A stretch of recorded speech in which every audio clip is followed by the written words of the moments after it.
南区管理休闲公园占地3.5公顷，支付投入3600万整建完成，并通过儿童游戏场的安全合格检验，是管理西区地区上大的公园绿地，毛地方都相当热闹。袂歹啦，甲讲做安尼水啦。所以这个公园的启用会带动我们地方的一些居民更多的使用，所以我觉得是一个我们很期待。那现在已经开始可以启用哈，我相信附近的居民哈，它的使用频率会更高，这个是我们想要的，我们地方想要的，对。其实公园进前是透过自然过滤的方式协助处理生活废水的人工湿地，不过因为10月冬以后设施老旧，启动整修工程嘛无符合市地中划，最后才开发成特色公园。7月5号，市长亲自主持启用典礼。3、2、1，请节目。湾里休闲公园正式完工启用，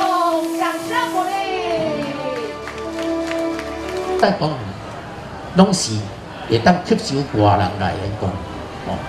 包括以后的早母公园啊、安利公园，这两个公园嘛袂少。啊，不拄啊好比咱这个港滨历史公园迄个所在上大的这个儿童游戏场特殊游戏场的对面啊，所以规个结合起来，黄金海岸、咱家健康安利公园，这种合起来拢是一个真好的这个景点。所以呢，咱嘛相信未来南区、安平区包括咱安平地市区，绝对是一个观光旅游的这个真好的这个景点。第一，解决环境清洁的问题，卖变做生蠓虫的所在。第二，变做绿地公园，还有这个特色游具。第三，树啊紧甲刷较大丛的过来看大家安尼会当较紧利用到这个遮阴的所在大家才会当较早用到。而且非常感谢咱中央林志恒立委甲咱斗相共。